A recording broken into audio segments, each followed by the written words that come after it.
Next, let's clear up the USA view. New poll finds LGBTQ+ Americans are more likely to vote. Do you believe them? A new poll conducted by GLAAD has shed light on the significant role LGBTQ+ voters are poised to play in the upcoming November election. The survey, conducted by Pathfinder Opinion Research, gathered responses from both LGBTQ+ and non-LGBTQ+ registered voters, focusing on their voting intentions and key campaign issues.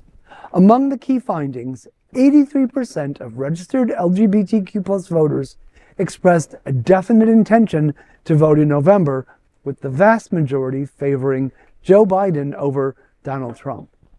The poll revealed that 68% of LGBTQ+ voters would likely vote for Biden, highlighting a strong preference for the Democratic incumbent.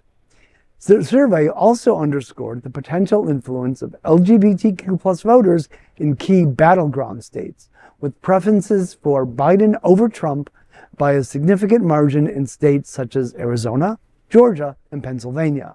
Additionally, queer voters expressed a clear stance against anti-trans campaigns, with the majority opposing candidates who advocate for restricting access to health care and sports participation for transgender youth.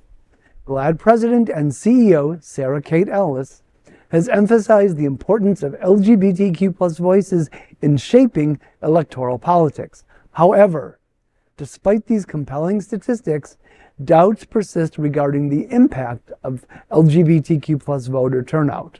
While the poll suggests a strong inclination towards political participation among LGBTQ+ Americans, the true extent of their influence on electoral outcomes remains to be seen. Well, we can't say this enough, and we say it almost every show.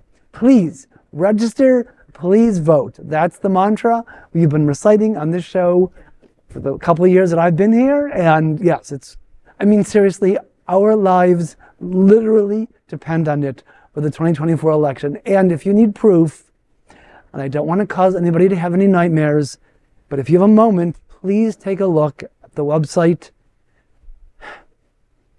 for Project 2025, because it is beyond terrifying. They are no longer hiding. They are coming out and saying what their plans are, and it doesn't look good for any of us. So please take a look at it and vote. This will give you more of a reason to vote. But does this give us any kind of hope, though? 83%, that's a very high percentage. But I also know how flaky, and we're like squirrels in our community. Yeah. We're like, oh my God, I have to go vote. Hey, Grindr. Oh my God, I have to go vote. Hey, that boy looked at me. Well, listen, that's also why I do voter reg on Grindr. I've made an account and I've changed my username to vote bitch with a ballot box emoji and told people to register to vote. Sometimes you gotta meet people where they're at. So that's great. That's incredible. No, but that's a smart way to do it. Here in South Florida, we have early voting and people still don't go. Yeah. You have a whole week to figure it out. No excuse. Your vote is your voice.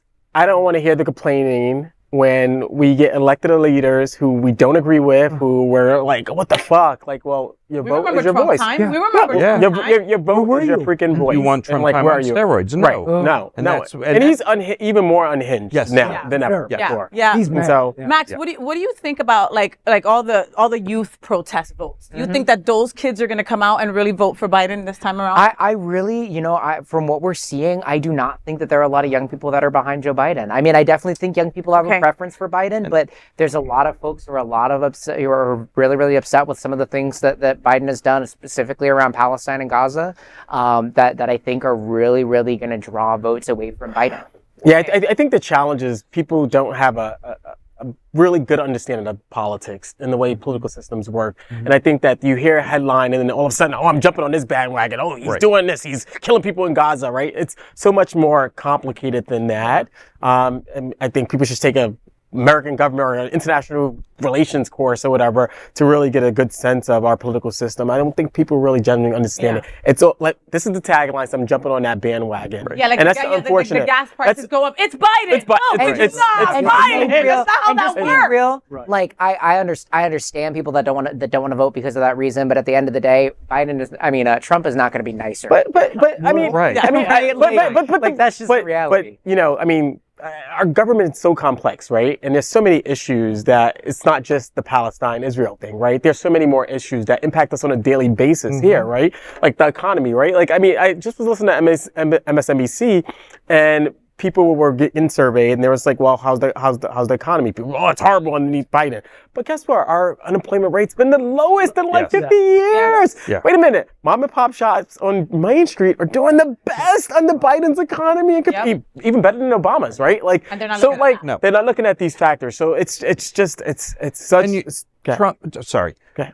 Trump, when he was elected last time, Muslims were one of the ones he banned from coming into the United States. So you may not like Biden's policies right now with Israel, but do you want to be banned? Like, none of us will exist. Yeah. So I hate to say it's better of two evils if you don't like Biden, but at least we know what we're getting. It is the lesser of two evils. Okay. Well, it's not the less even, because Biden is nothing wrong with his policies. No. So I shouldn't have even said lesser of two evils. But for some people, if you needed to choose, they don't want to, that way. right. Yeah. So the apathy of like, I'm just not going to vote, that doesn't help anybody. Get educated. And let's be clear too. It's too early.